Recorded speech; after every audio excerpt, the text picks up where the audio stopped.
You guys know this. Tomorrow is former President Trump's 78th birthday. Don't wish him well all at the same time. Yeah, down at Mar-a-Lago, they're planning a big party with candy ankle monitors and a bouncy jailhouse. Fun party. I'm going to have Hunter Biden taking tickets at the door with Russian hookers just for good measure. Bring in some Ukrainians, some Chinese, some Uzbeks. They'll stuff money in Hunter Biden's jacket pockets like it's Bob Menendez's house. Just as a little aside, well, happy Friday to you, and welcome back. The crazy continues, and there's no end in sight. Am I right? There's no end in sight. I think there's no end in sight. Have you seen the New York Post front page today? It's about Joe Biden. He's apparently still the president of the United States. It's amazing. And he's in Italy, the country. He apparently brought some of his grandchildren. The newspapers don't make it clear how many. Hunter Biden has adult children, apparently. Are they crackheads? I don't know. Do they frequent prostitutes? I cannot speak to that directly, but perhaps. We've got an interesting story, kind of interesting story about Joe Biden bringing the grandkids, I guess, on Air Force One, unless maybe they took a separate plane like Dr. Jill likes to do, just to pollute the atmosphere and drive up the temperature on planet Earth. It's going to be hot today in Washington, D.C. You know what that means, don't you, Michael? Global warming. That's global warming. That's global warming. If it's the temperature is lower than average, that's climate change. If it's slightly warmer than average, which is how averages work, by the way, on this date, some days it's hotter than 90 degrees and some days it's cooler than 90 degrees, and then it averages out. See how that works? It's a mathematical thing. Tricky. But it's, it's going to be nice. My best girl and I, we went out hiking around after I was wrapped up with everything yesterday, and it was a little warm, so we went inside at a restaurant instead of sitting on the patio. It was hell. It was hell. The air conditioning was on, which is destroying the planet. What was it, Alexandria Ocasio-Cortez? Didn't she, according to her biological clock for the climate, I think we've got 7 years left now, or maybe it's 6 years left before the planet is uninhabitable. I'm hoping that they take drastic action. I'm hoping. Also, I mentioned the New York Post headline. And the New York Post headline is great today. It's Joe Biden in Italy. He's in Italy, and yesterday they had the G7, the group of seven governments, the big industrialized countries, meeting on the east coast of Italy. And it's very nice, looks very nice. And the nice Italian prime minister there, who's about the only member of the G7, leader from the G7, that isn't being kicked out of their jobs. Big elections last week in Europe, and pretty much everybody there except the Italian prime minister looks like they're headed for the exits. But Joe Biden, when these paratroopers, these there's a skydiving exhibition with parafoil shoots, and they came down real nice with flags of the G7 nations flying beneath them, and landed right next to the world leaders. And the 6 of the world leaders are standing there attentively watching what's going on, and Joe Biden wanders off like he just had a seizure. It's time for him to go to Seizure World, I think. He needs, visiting angels. He needs visiting angels. It's about time for Joe Biden to wander off the reservation. And no, honestly, what does that have to do with Elizabeth Warren? Well, not a lot specifically. Did you see Elizabeth Warren in her fake little video pretending to be casual and drink a beer? It's once again, remember her, I think I'll have myself a beer. When she goes to her Sub-Zero fridge to grab a beer. Well, they got a new one, and it's probably more ridiculous than the old one. But perhaps we'll get to that. Even the audio, the video is absurd and laughable, laugh out loud funny. Even the audio is funny because these 3 Democrat women in senior government positions pretending to casually drink a beer. It's pretty funny. But the headline, back to the New York Post and Joe Biden wandering off the reservation again. The headline front page, New York Post, meander in chief. Meander in chief. That's the thing about Joe Biden, as he's meandering all over the place. The meander in chief. Yes, sir. Biden embarrasses us with confused wanderings at World Conference is the subheadline. And it's pretty good stuff. Honestly, you got to see the video, but I'll describe it best I can using the English language. Pretty amazing stuff. And the Italian prime minister had to walk up behind him like his visiting angel, like his caregiver, and grab him by the elbow and spin him around and say, hey, come back over here and join everybody that you came here to be with. They're the world leaders. They're over here. I don't know what you're doing. He saw the lawnmower go by over in the corner of the property or something, and he started wandering off. Not a bright man. Shouldn't be president of the United States. Italian PM had to go get him, honestly, and he's looking like a doofus. I'll be as polite as I can. That's about as polite as I can be. Also, transcript of special counsel Robert Hur interview with Biden's ghostwriter, whose name is apparently Mark Zwonitzer. Zwonitzer. That's not the best name in the world. Zwonitzer. That's some kind of a tubed weapon, I think. The Zwonitzer. And the transcript was released. It wasn't really released. It was subpoenaed by the Congress. And they turn it over, but it's very heavily redacted. But the Joe Biden stolen documents thing, there are some revelations there, even though this Mark Zwonitzer guy apparently erased the audio tapes, which I think is destruction of government property and evidence and obstruction of justice. Probably should be a pre-dawn raid on his home by the FBI with battering rams and rifles and helmets and flashlights on the helmets. The flashlights on the helmets make it official.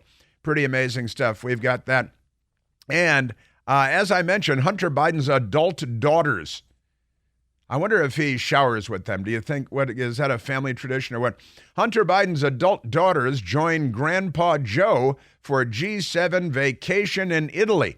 And the thing is, Hunter can't go because he's a convicted felon. He can't leave the country. He's awaiting, this is true, he's awaiting sentencing. And so Hunter, he has to stay here to smoke crack with Russian prostitutes. He can't even go to Italy to smoke crack with Russian prostitutes, which is kind of a bummer. Also, an interesting story. Again, the New York Post. They actually report the news. They cover it, then they report it. It's an old-fashioned thing. We don't see a lot of it anymore. Biden repeatedly watched his dog attack Secret Service as staff wished each other a safe shift. A safe shift. You want to be careful when you say that on the radio. But a safe shift for everybody, the Secret Service, because they know you got these crazy, rabid killer dogs out there that the Biden family, I think, maybe they tortured them with electrical cables or something like that and turned them into crazy, rabid dogs. Amazing stuff. President Trump did an interview with a fighter / podcaster and had some fun. Gave the podcaster and his brother, I think, gave them Trump T-shirts with the mugshots, and are like, you are so gangster. You are so gangsta. Pretty amazing stuff. But President Trump did speak to them. He did a short one with Fox News as well. And we may be getting closer to a VP pick, a running mate decision by President Trump. But getting close doesn't really mean a lot until you actually get there. And then it matters. But all the talk about it beforehand doesn't mean a whole lot, does it? Also, President Trump yesterday endorsed former Governor Larry Hogan in Maryland. He's running for the Senate now, Larry Hogan is, and he is considered by a great many to be a rhino of the first order, Larry Hogan. He gets it right some of the time, but not a lot of the time. Trump backs GOP nominee Larry Hogan in Maryland U.S. Senate race, the Baltimore Banner is reporting. And it's kind of an interesting situation. And in the end, if a Republican is going to win in the state of Maryland, it's probably going to be likely to be Larry Hogan. But President Trump threw in with him. Larry Hogan will never be with Trump as an individual, as a person, as a president, but he might be a somewhat safer vote in a narrowly Republican-controlled, hopefully, U.S. Senate and he might vote with the Republicans sometimes, as opposed to the Democrat that Maryland voters would elect, who would, of course, vote for the Communist Party every single time, every chance they get against America. So it's Larry Hogan or like Mao Zedong. And when that's the choice, you choose Larry Hogan because Mao would be worse.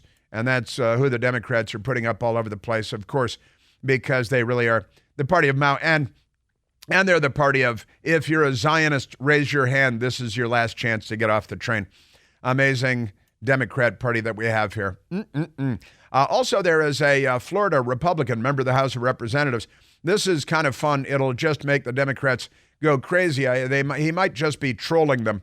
It's hard to say. But fun Congressman Greg Steube, who was a big hit in one of the pitchers in the congressional baseball game night before last that the Republicans won 31-11. 31 runs the Republicans got in the congressional baseball game. But Greg Steube, 3 years ago, I think it was, hit an actual home run at Nationals Park in that congressional baseball game. And now he's got a new idea. And his new idea is that he's introducing legislation, and the legislation would rename U.S. coastal waters after Donald Trump. All the coastal waters. I want to name the Gulf of Mexico. It should be the Gulf of Trump from now on. I think Greg Steube he's from Florida, so I think that he could rename the Gulf of Mexico the Gulf of Trump. I think that might be maybe a better one. But this is fun. Steube said the bill would designate the exclusive economic zone around the United States as the Donald John Trump exclusive economic zone of the United States. Now, I think that's a fun idea, and Steube seems like he's probably a fun person to have a beer with. And this is going to make him go crazy. It may just be a trolling exercise, but it'll give him a chance to vote against Trump and maybe self-immolate. A lot of self-immolation going on among Democrats.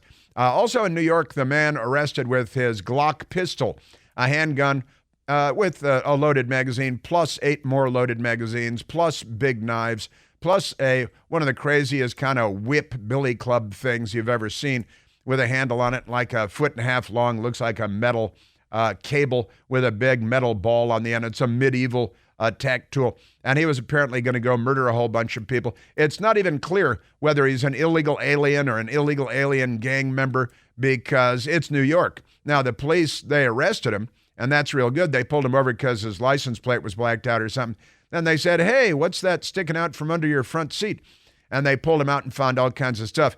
Was he a terrorist? Is he a terrorist who was stopped at the last minute before a mass casualty, mass carnage attack? Not entirely clear, but we shall see. We shall see. John Fetterman, who crashed his car the other day, turns out he was driving, and he's driving at an excessive rate of speed, and his brain is not so good, maybe a little better than Joe Biden's, but perhaps not a lot better. And it turns out everybody knows, all his staffers. He has staffers, and he needs them, I think, more than most. Fetterman aides concerned by senators' unsafe driving. Apparently, he's big on texting and FaceTiming while he's driving, and they know, and barreling down the road too fast. He's a Democrat, he's a senator. And like Ben Gazzara in Roadhouse, weaving back and forth on the road like he owns the place. Completely nuts. Also, there is a big, this is a great story. I've got a great Babylon Bee headline for you today, too. Babylon, I have the whole story, actually, not just the headline. But in Germany, they've got a big, in Europe, they play soccer. We call it soccer. They call it football. They call it football because it's a ball and they kick it with their feet. German police encouraging England fans to smoke cannabis instead of drinking at the Euros. They call it the Euros. After slapping beer ban on supporters ahead of Sunday's high-risk Serbia clash. I remember the last Serbia clash. I spent some time over there for that one. And so they're telling them to smoke dope instead of drinking beer because maybe that'll make them mellow and there won't be riots and things like that. I predict they're going to drink the same amount of beer that they always drink, plus they're going to smoke big fat joints walking up and down the street, and then say, well, the police told us to smoke dope, so come on, we're drinking and we're smoking dope. What's the matter with you people, spoil sports? So we got that. They love experimenting with these things. And Serbia Clash, that has a familiar ring and not a positive one. We are, of course, at 888-630-9625. We have several birthdays to observe today, important birthdays in the United States of America. President Trump's birthday being one of those birthdays, but there are more. And right now, let's go to the telephones. Before we dive into everything we have, let's go to Jim, calling from Winchester, Virginia. Jimmy, you're on the Chris Plante Show. Good morning, sir. How you doing today? Long time no talk. Very, very well, thank you. Good. You were talking about renaming the waterways after Trump, and I thought instead of the Gulf of Mexico or the Gulf of Trump, how about the Mar-a-Lago Gulf? Rename the Gulf of Mexico the Mar-a-Lago Gulf. Mar-a-Lago. It's got a nice ring to it, and the first thing you think of when you hear Mar-a-Lago is Trump. That's true. It's so not too personal. It doesn't have his name directly stamped on it. So the whiny people out there can't whine too much about it. Sure they can. It's got and it ends with an O, so it can be affiliated with Mexico, Mar-a-Lago. I like the sound of that. What do you think? The Democrats might want to put an X on the end of it. Maybe ending in an O might be too gendered for them, and they, like Latinx. Yes.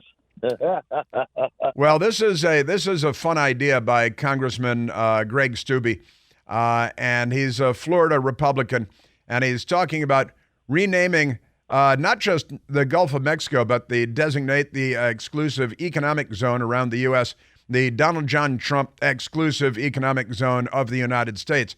And it's just enough to, maybe some Democrats will. I really hope it becomes the Donald Trump economic zone, because what we have now is not. It's not very economical. That's a fact. Yeah, maybe we should reestablish borders in some fashion or another and national sovereignty, at least along our southern border, before the Democrats. Jim, Barack Obama warned us that his goal was the fundamental transformation of America, and he warned us that we all need to learn to speak Spanish.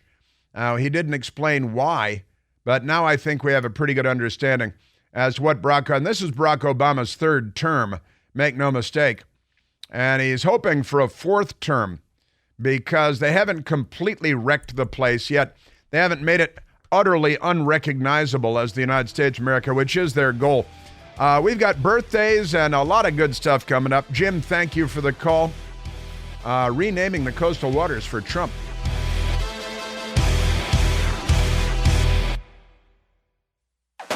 Okay.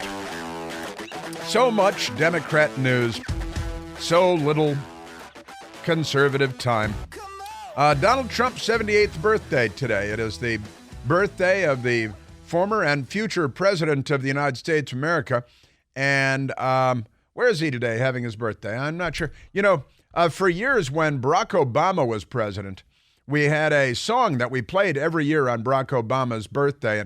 And it was we wanted to wish him a happy birthday because, Barack Hussein Obama, his Nigerian father, and then his Indonesian stepfather, and he had gone through so much, Barack Hussein Obama, and then he went by Barry Soetoro because of the name of his stepfather and the Indonesia, and his mother from Kansas or wherever she's from, fleeing the scene and leaving young Barack with her parents, his grandparents, who raised him, best private school in Hawaii, the Punahou School, and then on to an Ivy League education, and of course, quick stops in the Illinois State House, the U.S. Senate, then the presidency of the United States for 2 terms in a country that he disdains and despises and thinks is a terrible, unfair, racist country. He's president for 2 terms, but never mind that. And in any case, every year on Barack Obama's birthday, we don't have a special song for President Trump. We just have Happy Birthday to You. We could do Marilyn Monroe singing Happy Birthday, Mr. President, to John F. Kennedy, and then you know what happened after that, don't you? Because a little, but never mind that. But it's really not the right song for President Trump's birthday, is it? That's a Barack Obama specific song. But we do want to wish President Trump an actual happy birthday, 78 years old, and seems 20 years younger than Joe Biden, doesn't he? Seems at least 20 years younger than Joe Biden. No doubt about it. I miss that song. I don't miss Barack Obama being in the White House, of course. That was a terrible, terrible time. But playing that song was always fun every year. We enjoyed that very much. It's also, what other birthday is it today, Michael? Anybody out there? Raise your hand. Raise your hand. It's the birthday of the United States Army. See? On June 14th, on this date, 1775, Continental Congress authorized the establishment of expert riflemen to serve the United Colonies for 1 year, little draft. And before the country was even founded, about a year later, 1776, you may have heard something about that. The United States Army was founded on this date in 1775. Thank you for all of your service and winning all those wars, and now for putting up with all this stupidity.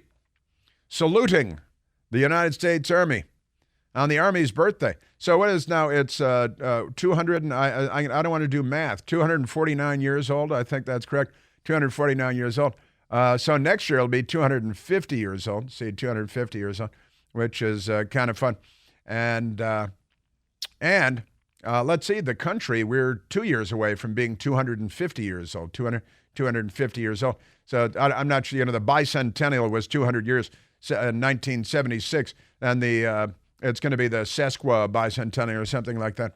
I'm going to have to look that up. I haven't done that. But happy birthday to the United States Army. And isn't it interesting and coincidental that President Trump's birthday is on the same day as the birth of the United States Army, which is pretty good. And furthermore, but wait, there's more. There is more. Honestly, it's also Flag Day. It's Flag Day here in the United States of America.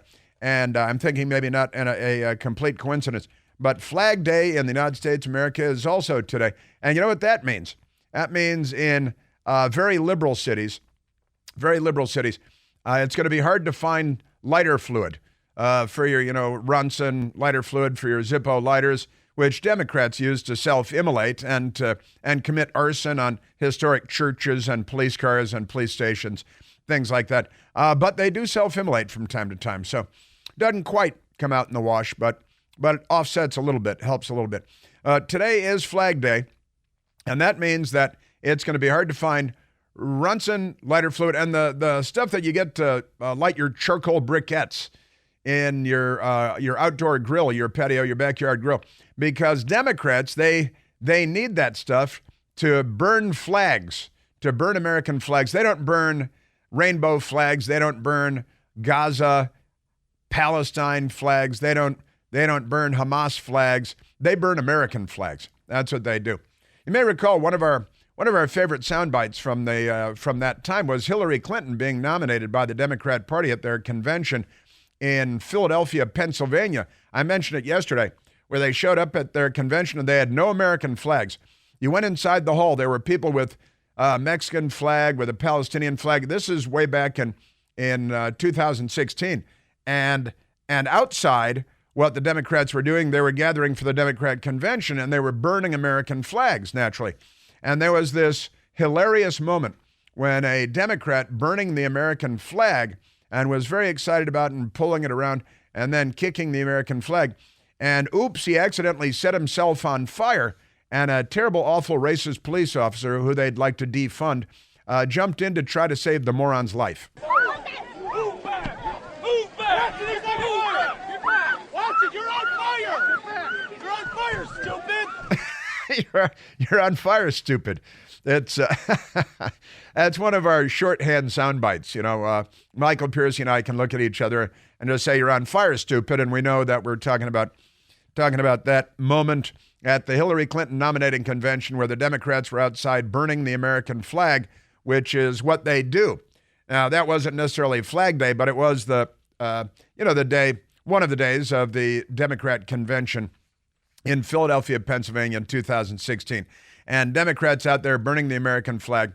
Great stuff. And we did a quick video on this subject yesterday after the radio show which was posted on our various social media outlets, and also reminded us of William Ayers, the left-wing radical terrorist, part of a gang of cop killers, bank robbers, communist revolutionaries, who was naturally given tenure at a major American university as a professor because he's a communist America killer. And the New York Times did a profile on William Ayers. He's the guy that Barack Obama was palling around with in Chicago when he was running for president. Palling around with terrorists. So we didn't pal around. We just hung out and sat on boards together and lived in the same neighborhood and had dinner together and went out for frou-frou cocktails and things like that. You hung out together. You palled around. But William Ayers had a very friendly, loving, adoring profile done on him by the New York Times.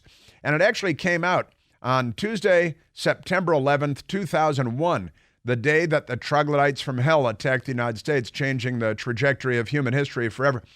And there's a photograph, the adoring photograph that the New York Times took of William Ayers. He was standing in an alley on an American flag, and he took an American flag, probably stole it off somebody's house, crumpled it up. Maybe the New York Times paid for it, brought it to stage the photo, and threw it on the ground in a dirty, filthy alley in Chicago. And William Ayers was standing on it to desecrate it because the Democrat Party's not on our side. They used to be on our side. When I was a kid, Democrat families would have American flags in front of their homes, not burning, but flying on a flagpole and or hanging on a short flagpole off of a post or something.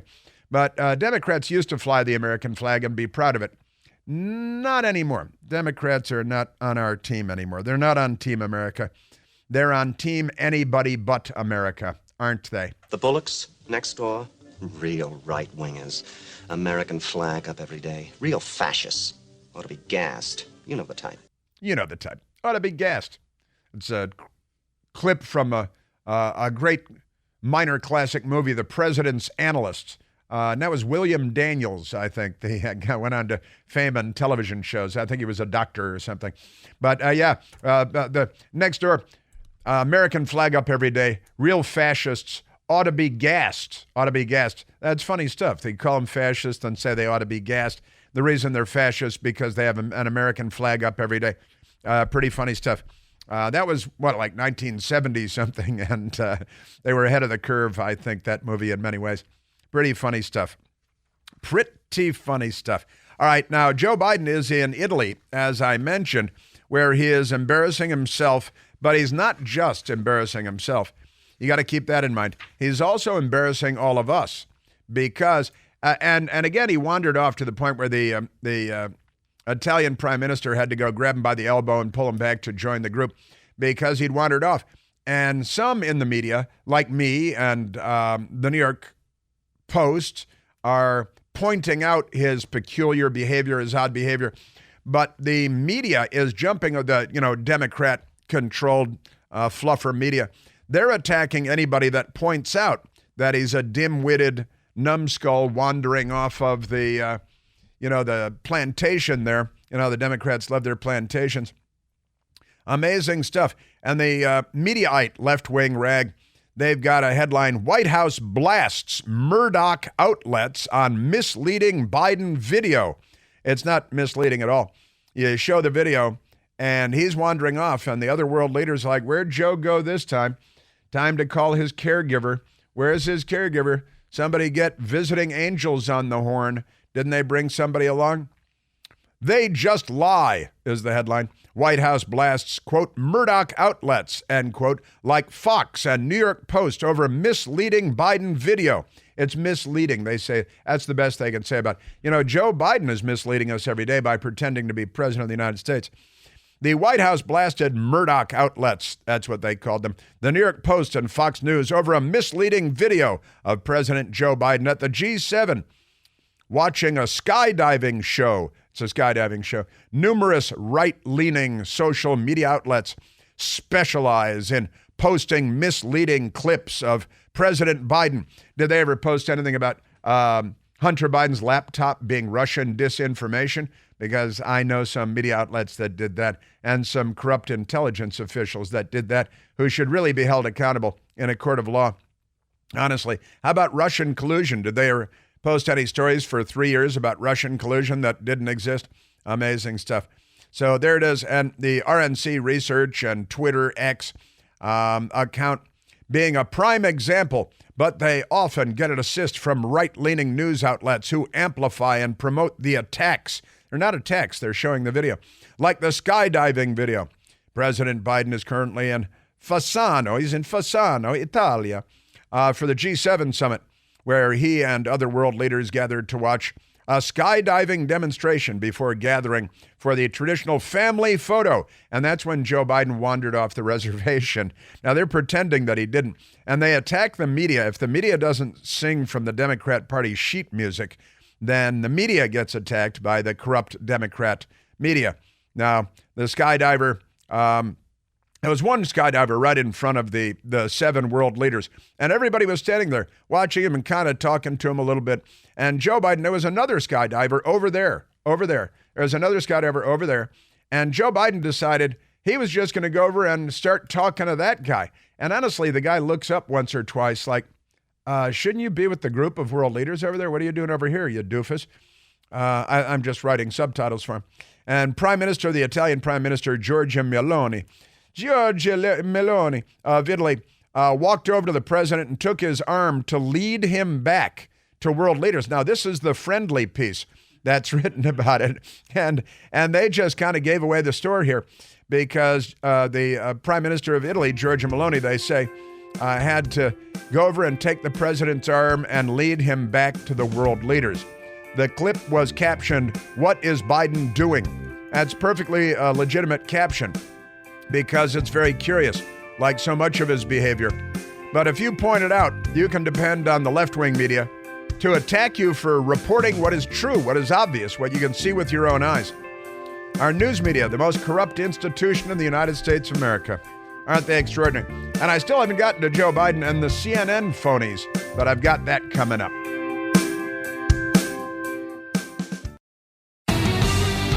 And I'll be getting to Joe Biden in Italy in just a couple of minutes after the news at the top of the hour.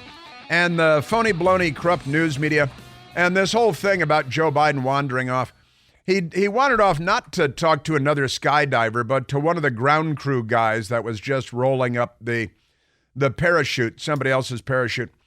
But the event that was taking place was right in front of the world leaders. Joe Biden wandered off to talk to a guy in camouflage who had not skydived down to the ground as part of the demonstration. But never mind the facts. All right, let's go to the telephones. Let's go to Cindy calling from Cape Charles, Virginia. Cindy, you're on the Chris Plante Show. Good morning, Chris. How are you? Very well, Cindy. Thank you very kindly. Good. Happy Flag Day. Thank you. Happy Flag Day to everyone. Yes. Yeah, I live in Cape Charles. We used to live in the DMV, and I'm so glad to not be there, but love listening to you and hearing all the misery that goes on up there. And there's plenty of it. Yes, there is. I've been affiliated with a Legion down here, and I just wanted to let you know that it's Flag Burning Day here too, but it's a ceremony that they put on every 14th of June. Uh-huh. So it's kind of it's an important day. It's they call it the dignified disposal of unserviceable flags. Uh-huh. That's what the ceremony is called. So there is flag burning, but it's a good kind of flag burning. That's right. That is the prescribed method for disposing of an American flag that has been weathered or become tattered over time, right? And Exactly. I think there are certain circumstances where the stars are supposed to be removed, but with most flags, that's hard, or maybe that's an obsolete practice, or I'm entirely wrong. But you tell me, Cindy. I do not know. I honestly don't know. I just partake in the ceremony and watch with pride as they are disposing of flags that have served their purpose, and hopefully people are out hanging new flags to replace those that have seen better days. Yes, American flags, the great American Exactly. flag, beautiful, Yes, wonderful American flag. And I've got, I have one family flag at home in a triangle box. My brother Michael in New York has another family flag in a triangle box. He has our grandfather's flag. He was a World War I veteran, and the flag from his funeral. And we have our father's flag at home, and this is kind of an interesting one, Cindy. My father died early 1960, and the flag, my father being a World War II veteran, the flag used at his funeral is a 49-star flag. Now, there are lots of 48-star flags, but a very brief period of time where the 49-star flag was being used. And I've got the 49-star flag at home in a triangle box.